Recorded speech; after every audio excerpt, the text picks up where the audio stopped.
हाँ जी प्यारे विद्यार्थियों, सारिਆਂ ਨੂੰ प्यार भरी सत श्री अकाल। ਤਾਂ ਅੱਜ ਅਸੀਂ एयर पोल्यूशन तो अगे ਜਿਹੜਾ रीड करना शुरू करना ਵਾ। ਤੁਹਾਨੂੰ ਕਿਹਾ ਸੀ ਕੁਛ टॉपिक पढ़िओ।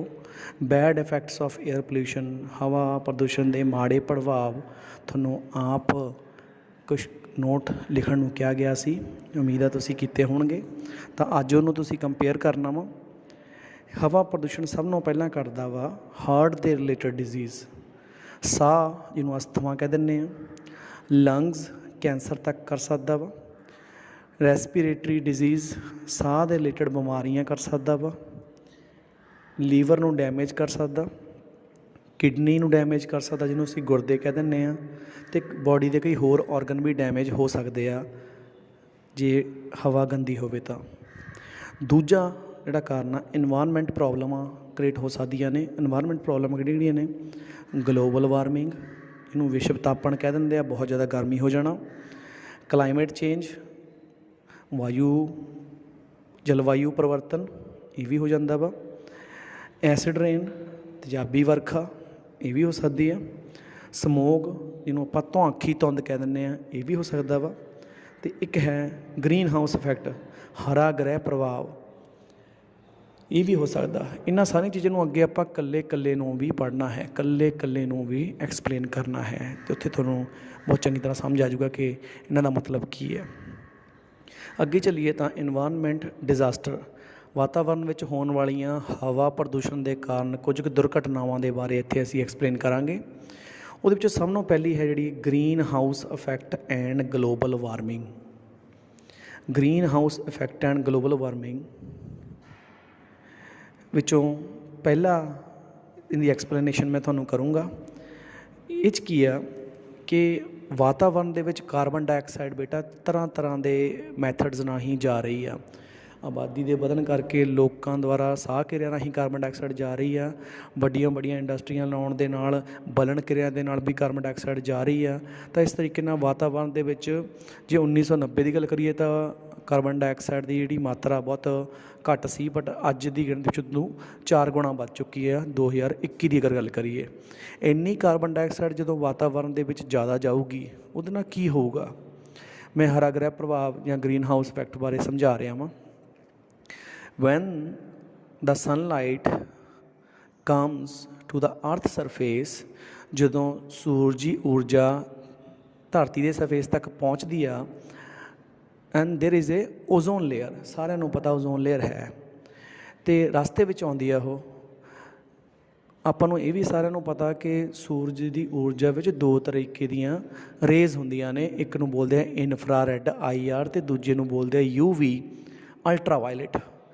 ਹੁਣ ਅਲਟਰਾਵਾਇਲਟ ਰੇਜ਼ ਜਿਹੜੀਆਂ ਓਜ਼ੋਨ ਸੋਖ ਲੈਂਦੀ ਆ ਅਤੇ ਓਜ਼ੋਨ ਆਪਣੇ ਵਿੱਚੋਂ ਉਹਨੂੰ ਲੰਘਣ ਨਹੀਂ ਦਿੰਦੀ।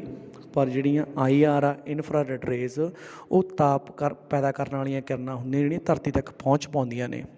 ਵੈਨ ਦਾ ਸਟਰਾਈਕ ਦਾ ਅਰਥ ਦੇ ਗੈਟ ਰਿਫਲੈਕਟਡ, ਜਦੋਂ ਧਰਤੀ 'ਤੇ ਹਿੱਟ ਕਰਦੀਆਂ ਨੇ ਤਾਂ ਉਹ ਬੈਕ ਰਿਫਲੈਕਟ ਹੁੰਦੀਆਂ ਨੇ, ਜਿਵੇਂ ਸ਼ੀਸ਼ੇ 'ਤੇ ਪੈਣ ਵਾਲੀਆਂ ਕਿਰਨਾਂ ਬੈਕ ਰਿਫਲੈਕਟ ਹੁੰਦੀਆਂ ਨੇ। ਅਤੇ ਰਿਫਲੈਕਟ ਹੋਣ ਤੋਂ ਬਾਅਦ ਜਦੋਂ ਦੁਬਾਰਾ ਫਿਰ ਐਟਮੋਸਫੇਅਰ ਦੇ ਵਿੱਚ ਜਾਂਦੀਆਂ ਨੇ, ਵਾਯੂਮੰਡਲ 'ਚ ਜਾਂਦੀਆਂ ਨੇ, ਤਾਂ ਵਾਯੂਮੰਡਲ ਵਿੱਚ ਪੈਦਾ ਹੋਈ ਕਾਰਬਨ ਡਾਈਆਕਸਾਈਡ ਜਿਹੜੀ ਕਿ ਮਾਤਰਾ ਬਹੁਤ ਜ਼ਿਆਦਾ ਵੱਧ ਵਾ ਸਾਡੇ ਆਬਾਦੀ ਕਰਕੇ ਜਾਂ ਇੰਡਸਟਰੀ ਕਰਕੇ, ਉਹ ਕਾਰਬਨ ਡਾਈਆਕਸਾਈਡ ਇਸ ਹੀਟ ਨੂੰ ਚੂਸ ਲੈਂਦੀ ਆ, ਐਬਜ਼ੋਰਬ ਕਰ ਲੈਂਦੀ ਆ, ਸੋਖਿਤ ਕਰ ਲੈਂਦੀ ਆ, ਅਤੇ ਆਲੇ ਦੁਆਲੇ ਦੇ ਜਿਹੜੇ ਵਾਯੂਮੰਡਲ ਆ, ਜਿਹਨੂੰ ਐਟਮੋਸਫੇਅਰ ਅਸੀਂ ਕਹਿੰਦੇ ਹਾਂ, ਉਹਨੂੰ ਗਰਮ ਕਰ ਦਿੰਦੀ ਆ।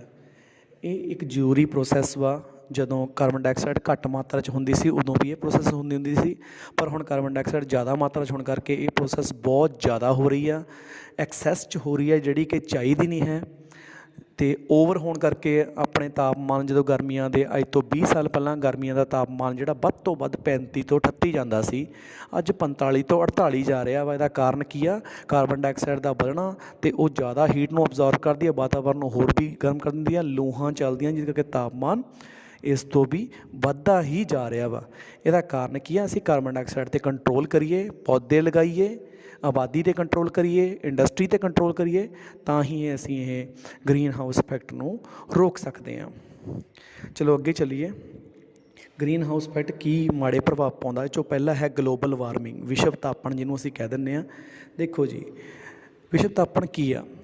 ਜਦੋਂ ਸਾਨੂੰ ਪਤਾ ਕਿ ਆਪਣੀਆਂ ਬਰਫੀਲੀਆਂ ਚੋਟੀਆਂ ਨੇ ਪਹਾੜਾਂ ਦੀਆਂ, ਜਿਹਨੂੰ ਅਸੀਂ ਕਹਿ ਦਿੰਦੇ ਹਾਂ ਗਲੇਸ਼ੀਅਰ, ਪੋਲਰ ਆਈਸ ਕੈਪਸ, ਇਹਨਾਂ ਉੱਤੇ ਬਰਫ਼ ਜੰਮੀ ਹੋਈ ਹੈ। ਸਿਆਚਿਨ ਗਲੇਸ਼ੀਅਰ ਹੋ ਗਿਆ, ਇਹਨਾਂ 'ਤੇ ਬਰਫ਼ ਜੰਮੀ ਹੋਈ ਆ। ਪਰ ਜਦੋਂ ਵਾਤਾਵਰਨ ਇੰਨਾ ਗਰਮ ਹੋ ਜਾਊਗਾ, ਐਟਮੋਸਫੇਅਰ ਇੰਨਾ ਹੀਟ ਅਪ ਹੋ ਜਾਊਗਾ ਕਿ ਜਿਹੜੀ ਸੂਰਜ ਤੋਂ ਆ ਰਹੀਆਂ ਕਿਰਨਾਂ ਉਹ ਕਾਰਬਨ ਡਾਈਆਕਸਾਈਡ ਜ਼ਿਆਦਾ ਹੋਣ ਕਰਕੇ ਵੱਧ ਅਬਜ਼ੋਰਬ ਹੋਣਗੀਆਂ ਤਾਂ ਗਰਮੀ ਹੋ ਜਾਊਗੀ।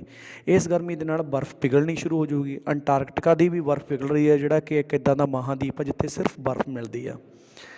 ਇੰਨੀ ਹੀਟ ਅਗਰ ਅਬਜ਼ੋਰਬ ਆਲਾ ਦੁਆਲਾ ਗਰਮ ਹੋਊਗਾ ਤਾਂ ਉਹ ਬਰਫ਼ ਪਿਘਲ ਕੇ ਕਿੱਧਰ ਆਊਗੀ? ਸਮੁੰਦਰਾਂ 'ਚ ਆਊਗੀ। ਸਮੁੰਦਰਾਂ ਦਾ ਪਾਣੀ ਦਾ ਲੈਵਲ ਵੱਧ ਜਾਊਗਾ, ਉੱਚਾ ਹੁੰਦਾ ਜਾਊਗਾ, ਤਾਂ ਜਿਹੜੇ ਛੋਟੇ ਛੋਟੇ ਆਈਸਲੈਂਡ ਜਿਹਨੂੰ ਅਸੀਂ ਟਾਪੂ ਕਹਿ ਦਿੰਦੇ ਹਾਂ, ਪਹਿਲਾਂ ਉਹ ਨੀਵੇਂ ਹੁੰਦੇ ਨੇ, ਪਹਿਲਾਂ ਉਹ ਡੁੱਬਣਗੇ। ਉਸ ਤੋਂ ਬਾਅਦ ਸਾਡੇ ਦੇਸ਼ ਜਿਵੇਂ ਇੰਡੀਆ ਦੇ ਵਿੱਚ ਬੀਚ ਵਾਲੇ ਏਰੀਏ ਨੇ, ਟਰੋਪੀਕਲ ਏਰੀਏ ਨੇ, ਗੋਆ ਹੋ ਗਿਆ, ਮੁੰਬਈ ਹੋ ਗਿਆ, ਕੰਨਿਆ ਕੁਮਾਰੀ ਹੋ ਗਿਆ, ਇਹ ਵੀ ਨੀਵੇਂ ਨੇ। ਹੌਲੀ ਹੌਲੀ ਇਹ ਵੀ ਡੁੱਬਣੇ ਸ਼ੁਰੂ ਕਰ ਦੇਣਗੇ। ਹੌਲੀ ਹੌਲੀ ਨਕਸ਼ੇ ਦੇ ਉੱਤੋਂ ਥਲ ਵਾਲਾ ਪੋਰਸ਼ਨ ਜਿਹੜਾ ਉਹ ਘਟਦਾ ਸ਼ੁਰੂ ਹੋ ਜਾਊਗਾ, ਜਿਸ ਨੂੰ ਅਸੀਂ ਵਿਸ਼ਵ ਤਾਪਣ ਕਹਿ ਦਿੰਦੇ ਹਾਂ। ਇਹ ਇੱਕ ਮਾੜੀ ਕਿਰਿਆ ਵਾ, ਇਹ ਹੋਣੀ ਨਹੀਂ ਚਾਹੀਦੀ। ਸਭ ਨੂੰ ਪਹਿਲਾਂ ਟਾਪੂ ਉੱਡਣਗੇ, ਕਿਉਂਕਿ ਪਿਘਲ ਕੇ ਬਰਫ਼ ਜਦੋਂ ਪਾਣੀ ਬਣਦੀ ਆ ਤਾਂ ਪਾਣੀ ਦਾ ਓਸ਼ਨ, ਸਮੁੰਦਰਾਂ ਦਾ ਲੈਵਲ ਬਹੁਤ ਉੱਚਾ ਹੋ ਜਾਂਦਾ, ਸਭ ਕੁਝ ਡੁੱਬਣਾ ਸ਼ੁਰੂ ਹੋ ਜਾਂਦਾ, ਜਿਹੜਾ ਕਿ ਨਹੀਂ ਹੋਣਾ ਚਾਹੀਦਾ। ਉਸ ਤੋਂ ਬਾਅਦ ਬੇਟਾ ਆ ਜਾਂਦਾ ਵਾ ਕਿਸ ਤਰੀਕੇ ਨਾਲ ਅਸੀਂ ਇਹਨੂੰ ਰੋਕ ਸਕਦੇ ਹਾਂ। ਵੈਸੇ ਤਾਂ 2 ਪੁਆਇੰਟ ਹੋਰ ਵੀ ਲਿਖੇ ਹੋਏ ਆ। ਗਰਮੀਆਂ ਬਹੁਤ ਜ਼ਿਆਦਾ ਹੀਟ ਅਪ ਹੋਣਗੀਆਂ ਅਤੇ ਸਰਦੀਆਂ ਬਹੁਤ ਜ਼ਿਆਦਾ ਠੰਡੀਆਂ ਹੋਣਗੀਆਂ। ਇਹ ਆਪਾਂ ਦੇਖਦੇ ਹੀ ਹਾਂ। ਠੰਡ ਵਿੱਚ ਤਾਪਮਾਨ 0 ਤੱਕ ਜਾਣ ਲੱਗ ਗਿਆ। ਪਹਿਲਾਂ 20 ਸਾਲ ਪਹਿਲਾਂ ਤਾਪਮਾਨ ਠੰਡ ਵਿੱਚ 5 ਡਿਗਰੀ ਤਾਂ 10 ਡਿਗਰੀ ਤੱਕ ਰਹਿ ਜਾਂਦਾ ਸੀ। ਗਰਮੀਆਂ ਦਾ ਤਾਪਮਾਨ ਮੈਂ ਤੁਹਾਨੂੰ ਪਹਿਲਾਂ ਹੀ ਦੱਸ ਚੁੱਕਿਆ ਵੀ ਹੁਣ 50 ਤੱਕ ਜਾਣ ਲੱਗ ਗਿਆ, ਪਹਿਲਾਂ 35-36 ਰਹਿੰਦਾ ਸੀ। ਤਾਂ ਦੋਨੋਂ ਹੀ ਕਾਰਨ ਗ੍ਰੀਨ ਹਾਊਸ ਇਫੈਕਟ ਦੇ ਨੇ। ਉਸ ਤੋਂ ਬਾਅਦ ਬੇਟਾ ਆ ਜਾਓ ਕਿਵੇਂ ਸਟਾਪ ਕਰ ਸਕਦੇ ਹਾਂ, ਰੋਕ ਕਿਵੇਂ ਸਕਦੇ ਹਾਂ। ਤਾਂ ਇਹਨੂੰ ਰੋਕਣ ਦਾ ਸਭ ਤੋਂ ਪਹਿਲਾ ਤਰੀਕਾ ਕੀ ਆ?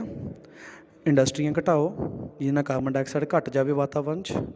ਬਰਨਿੰਗ ਘਟਾਓ, ਉਹਦੇ ਨਾਲ ਵੀ ਕਾਰਬਨ ਡਾਈਆਕਸਾਈਡ ਘੱਟ ਜਾਊਗੀ ਵਾਤਾਵਰਨ ਦੇ ਵਿੱਚ, ਕਿਉਂਕਿ ਮੇਨ ਜਿਹੜਾ ਕਾਰਬਨ ਡਾਈਆਕਸਾਈਡ ਆ, green house effect carbon dioxide ਨਾਲ ਹੀ ਘਟਾਇਆ ਜਾ ਸਕਦਾ। ਫਿਰ ਵਾਟਰ ਸੇਵ ਕਰੋ, ਇਲੈਕਟ੍ਰੀਸਿਟੀ ਸੇਵ ਕਰੋ, ਉਹਦੇ ਨਾਲ ਬਰਨਿੰਗ ਦੀਆਂ ਪ੍ਰੋਸੈਸ ਘਟਣਗੀਆਂ। ਬਿਜਲੀ ਬਣਾਉਣ ਵਾਲੀ ਪ੍ਰੋਸੈਸ ਦੇ ਵਿੱਚ ਵੀ ਬਰਨਿੰਗ ਹੁੰਦੀ ਆ, ਜਿਹਦੇ ਨਾਲ ਕਾਰਬਨ ਡਾਈਆਕਸਾਈਡ ਜਾਂਦੀ ਆ। ਪਾਪੂਲੇਸ਼ਨ 'ਤੇ ਕੰਟਰੋਲ ਕਰਕੇ ਸਾਹ ਕਿਰਿਆ ਰਾਹੀਂ ਕਾਰਬਨ ਡਾਈਆਕਸਾਈਡ ਘੱਟ ਜਾਵੇ, ਉਹਦੇ ਲਈ ਪਾਪੂਲੇਸ਼ਨ ਕੰਟਰੋਲ ਕਰਨੀ ਪੈਣੀ ਆ। ਅਵੋਇਡਿੰਗ ਸੈਪਰੇਟ ਵਹੀਕਲ, ਜਿੰਨੇ ਵਹੀਕਲਾਂ 'ਚੋਂ ਵੀ ਧੂੰਆਂ ਨਿਕਲਦਾ, ਜਿੰਨੇ ਵਹੀਕਲ ਘੱਟ ਵਰਤੋਂਗੇ ਬਲਕਿ ਪਬਲਿਕ ਟਰਾਂਸਪੋਰਟ ਵਰਤੋਂਗੇ, ਉਹਦੇ ਨਾਲ ਵੀ ਕਾਰਬਨ ਡਾਈਆਕਸਾਈਡ ਦੇ ਉੱਤੇ ਰੋਕ ਲਗਾ ਸਕਦੇ ਹਾਂ।